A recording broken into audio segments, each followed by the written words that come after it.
sing duwe murid senengane jarak itu memang Raden Said. Itu setelah dia kedawuhan gurune untuk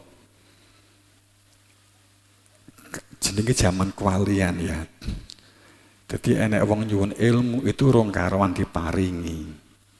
Tapi enek orang sing gak nyuwun ilmu, roro diceluk ditimbali. Karena mereka dapat membaca hati. Ya ini yang tidak disentuh oleh umat Islam sadunya. Yang sekarang tuh Wali Songo itu kan jadi pro kontra. Padahal di situ ada nuansa tauhid.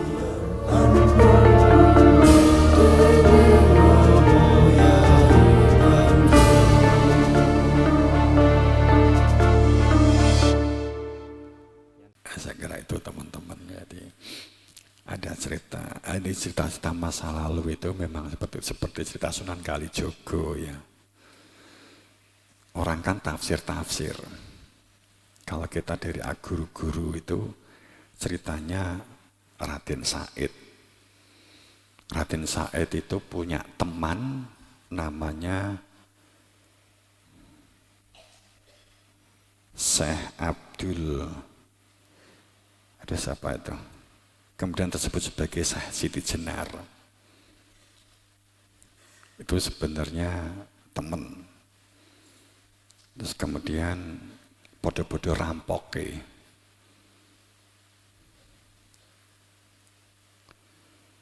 Raden Said karena dia judek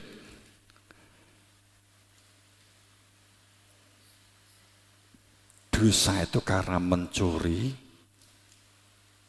kemudian membantu orang lain itu adalah pahala. Dia tidak ingin dikuasai semuji itu dengan membantu orang lain, maka dia takut menjadi semuji. Tapi kalau nyuri, dia takut menjadi pendosa. Akhirnya digabung, yo nyolong, yo bantu orang lain. Maka dia mengatakan, malaikat bingung melihat saya. Aku nyolong, dosa. Tapi hasil colongan aku, saya gunakan untuk membantu orang fakir miskin. Mana oleh Tuhan, malaikat itu yang dicatat yang mana? Monggo. Jadi dia wedi dosa,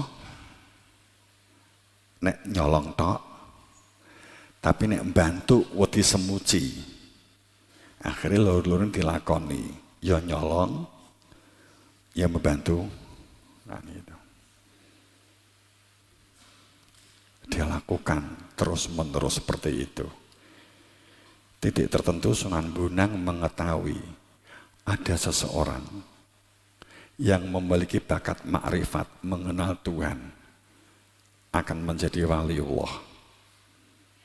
Dijarak sama Sunan Bonang. Tempat yang biasanya digunakan untuk maling rampok, dia lewat.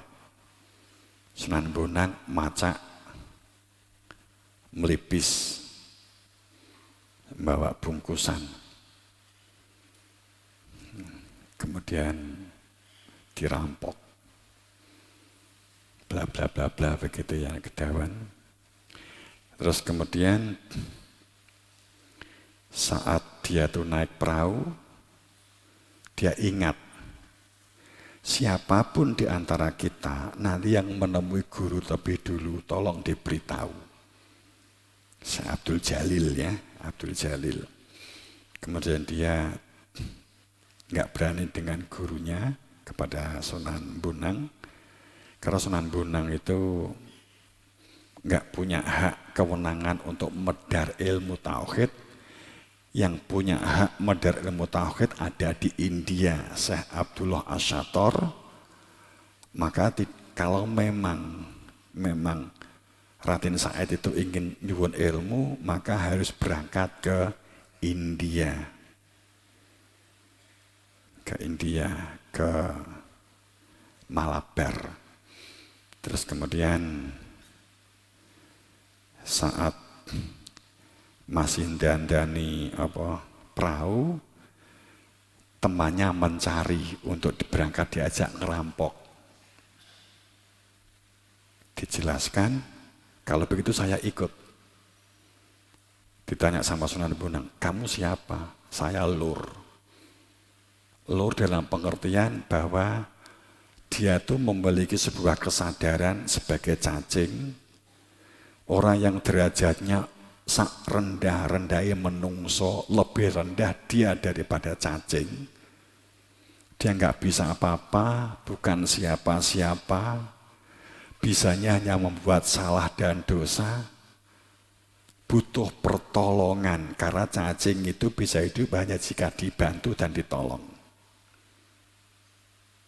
Terus mau kamu apa? Saya cacing. Akan tetapi adalah lur cacing tanah merah. Yang saya ini adalah untuk tetap mengalirkan darah kehidupan. Terus saya juga ingin ilmu seperti panjenengan. Ya, kalau begitu ikuti saya. Kemudian Sunan Kalijaga menancapkan bambu di pinggir sungai untuk tenger. Untuk tenger nantinya kalau setelah selesai dari India, titik pulangnya itu akan tahu. Karena dia tahu jika bambu itu ditancap, maka dia akan tumbuh dengan sendirinya menjadi barongan. Jadi bukan kok dia topon di kono, enggak. Dia nancapkan sebagai tenger, kemudian dia pergi, setelah nanti harapannya dari India memakan waktu sekitar 3,5 tahun, dia pergi, kemudian dalam perjalanan sampai ke India, nyuwun ilmu.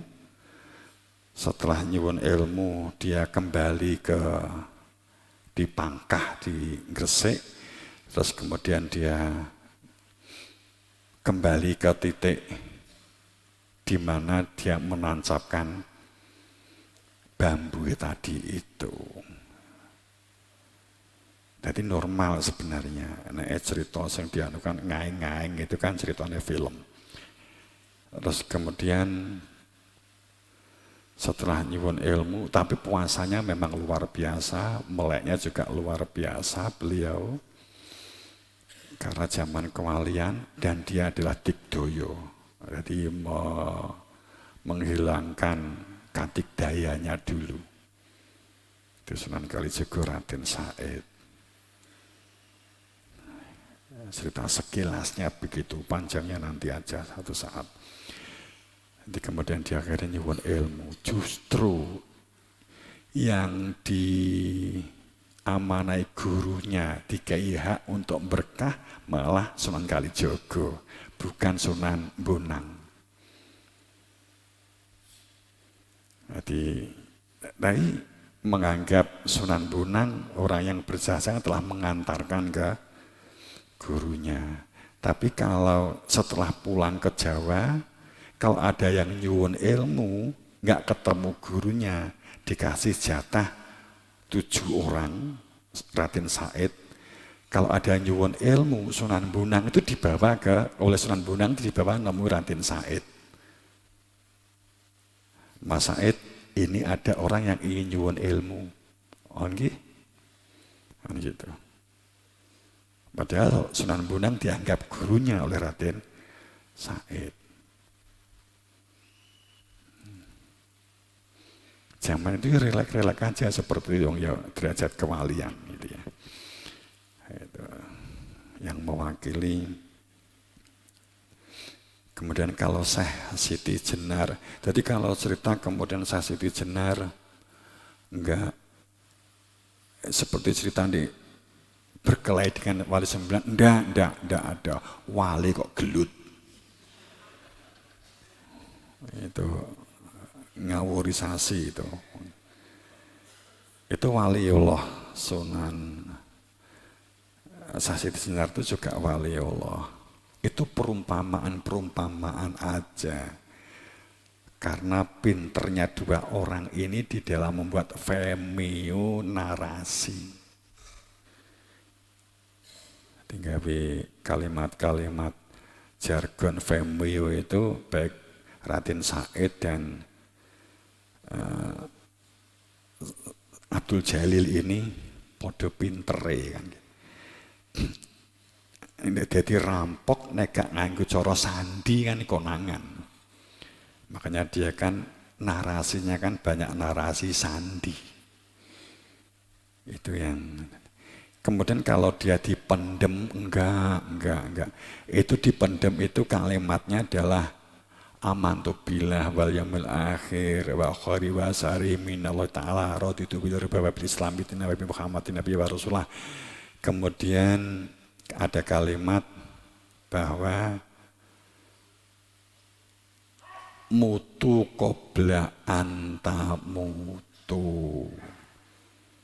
Sakwise kowe duwe ilmu ajar mati sebelum datangnya pati. Apapun yang kamu lakukan karena kamu menjalankan dawuh guru, mengumpulkan syariat dan hakikat. Terjemahan di film dipendem gitu loh. Karena memang Sunan Kalijaga Raden Said ceritanya itu juga seperti dipendem. Saiki aku takok, "Wih dipendem ora?" Kan itu. Utlubu ilma, golek ngilmu ki wajib kanggone wong lanang lan wong wadon. Walau bisin, walaupun sampai ke negara Cina. Walaupun sini ada yang maknai sin itu Indonesia aja ini gitu ya. Kemudian walau bisin, kemudian nyatake mutu qabla anta mutu. Itu kok dipendem jasad ndak. Sing duwe murid senengane jarak itu memang Raden Said. Itu setelah dia kedawan gurune untuk jenenge zaman kewalian ya. Jadi enek wong nyuwun ilmu itu rong karuan diparingi. Tapi enek orang sing gak nyuwun ilmu, roro diceluk ditimbali. Karena mereka dapat membaca hati. Ya, ini yang tidak disentuh oleh umat Islam sak dunya. Yang sekarang tuh wali songo itu kan jadi pro kontra. Padahal di situ ada nuansa tauhid. Nah, ini kita lanjutkan nanti di season selanjutnya. Itu teman-teman. Oke. Teman-teman yang berbahagia rahimakumullah. Ini zaman medit yang sepisan untuk menguatkan kesadaran pemahaman guru-guru kepada jamaah. Terserah pandangan dari orang luar, ini sudah zamannya, karena ini sesungguhnya adalah ini kita sampaikan kepada jamaah nubuah yang telah memiliki ilmu tauhid. Ya, kalau yang melalui media itu kan itu kan hanya anak butuh ya biar datang, kalau enggak ya sudah begitu saja. Butuh diwi-diwi, ya seuluk nasib diwi-diwi. Kedua, setelah memiliki pemahaman guru-guru, kesadaran guru ini dilatih mau memaksa diri, terus kemudian melakukan budidaya, pemberdayaan, kemandirian itu tetap dijaga. Garam puji jangan lupa untuk selalu ngesai garam puji. Ini detik-detik terjadi gejolak besar. Kalau melihat semua garis lempeng dan sesar serta gunung, baik dari sains, apalagi dari kacamata metafisis, khawatir, ini sudah di atas maksimum. Frekuensinya sudah jauh di atas normal, artinya normal meletus. Keadaan normal itu 75, keadaan normal meletus itu 150. Itu biasanya gunung itu sudah meletus. Posisi sekarang ini 300. Sepertinya bisa dibayangkan bahwa berarti meletusnya eksplosif sangat kuat, bisa jadi begitu. Seperti sesar, ini posisinya sekarang ini nggak tahu ini nunggu apa, karena sesar apa menunggu beberapa sesar kendeng ini sudah di atas maksimum. Kemudian untuk sesar selatan garis Pacitan sampai Banyuwangi itu sudah tinggal jatuh aja sebenarnya, karena sudah maksimumnya sudah sejak 3 bulan yang lalu. Kemudian ini sekarang sudah seharusnya memang sudah meletus gitu kalau sudah terjadi megatrust gitu ya. Apakah memang akan dibuat besar, kita nggak tahu. Maka teman-teman, memang kebenaran untuk ditampakkan tentang jika beragama selama ini, kita mohon yang benar biar ditampakkan kebenarannya. Ya, kalau kita seandainya salah, ya berarti mohon diampuni dan diluruskan. Yang penting kita tetap nalar, rasional, tidak fanatik, tidak kultus, tetap terbuka, lapang dada.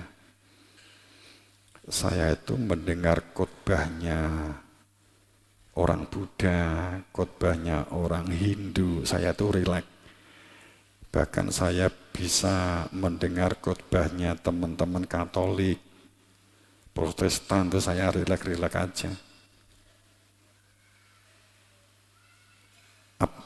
Kalau sudah berada di dalam inti itu kan nggak akan terkontaminasi. Kalau kita takut ya berarti kita salah. Kan gitu. Saat kuliah itu terkadang ikut teman yang Katolik, saya ikut ke gereja. Kalau ikut ke mereka itu jajane luwih oke. Memang saya senang jajane biasanya. Lho, ora apa-apa tak ngrungokne saya. Kowe aku sir jajanmu. Yes. Tapi rotine wi enek anune. Gak halale, Allah saya penting gak takok. Saat itu saya begitu. Guyonan saya saat itu, nek tak pangan kok tiba gak enak tak lepah ya berarti gak halal. Nek tak pangan tiba kok aku kolu enak ya halal gitu. Saat itu si mahasiswa si bedik. Saya dulu sekolah SMA itu di Kediri. Kalau Sabtu itu pulang. Kalau Sabtu itu pas musim manten. Oh, saya sering ikut mantenan. Saya pulang dari Kediri sekolah itu wis salin baju biasa, enggak karena di kosan. Terus kemudian kalau ternyata ada wong mantu, pemone pas iring-iring, ya saya parkir gitu saja saat itu. Ketepatan Dewi Konco sasi cimbedik menuwi pisan di cewocok pewenak. Tadi dulu itu.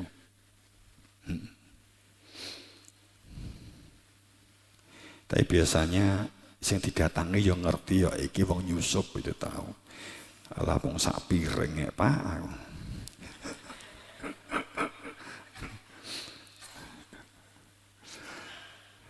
Itu teman-teman. Oke. Semoga jamaah tetap selamat. Masyarakat tetap selamat. Ini nggak bisa dihindari, ini memang ini ketetapan yang diperlihatkan ke Romo adalah ini. Dan membuka tentang risalah, salah satu poinnya adalah itu. Memang ini juga ada khawatir dari Mbah Yai untuk menguatkan, mulai membuka, makanya akhir-akhir setelah ini kan saya kan blak-blakan. Sampai pada cerita tentang kitab Al-Um, tentang sholat, tentang yang sebagainya sudah saya buka. Sebenarnya itu karena akan ada perubahan peradaban. Romo hanya ngajak rasional, bukan pendapatnya Romo, bukan. Ini dari dulu, dari sampai sejak Mbah Yai. Cuman Mbah Yai memang memberikan garis besar. Di zaman mulai enek gejolak hebat. Kowe sing kewajiban buka. Untuk membuka tentang risalah, bukaan. Saat itu saya belum punya perspektif apapun. Engko nek wis waya dibuka wae le. Tentang sholat, tentang poso, tentang zakat. Sing itu kan semuanya kan hasil opini semua le. Itu bukan dari Nabi. Dibuka. Untuk peradaban baru itu harus dibuka. Jadi orang sekarang itu sholat itu bisa dilakukan karena ada kitab Al-Um yang diasumsikan itu tulisannya Imam Syafi'i. Padahal Imam Syafi'i nggak pernah menulis. Kemudian apalagi mengatakan membuat mazhab. Enggak, sama sekali. Wes gendeng buat Imam Syafi'i. Kemudian nulis buku, kemudian inilah mazhabku, jadilah mazhabku, jadi kelompokku. Enggak, Imam Syafi'i enggak pernah begitu. Orang-orang setelahnya saja fanatik dan kultus, tapi Imam Syafi'i ini lingu. Gitu karepe wong-wong iki. Karena sholat di zaman Nabi itu, makna sholat itu sambung hati yang ada Tuhan dan memiliki guru. Itu aqimis sholah li dzikri. Tapi sekarang itu kan bukan aqimis sholah li dzikri. Aqimis sholah itu takbiratul ihram, rukuk, sujud itu sholat. Quran kan jelas definisi sholat itu li dzikri. Oke, itu teman-teman. Ini kalau fenomena ini sudah dibuka memang peradaban. Ini pun juga beberapa waktu yang lalu memang Mbah Yai dawuh wis wayah buka, dibuka wae. Akhirnya kita berani membuka itu. Direksa Gusti Allah. Wah, saya kira begitu. Ayo kita bangun bebarengan, kebersamaan, kekeluargaan. Kuatkan satu sistem pemahaman dan kesadaran guru-guru di jamaah kita.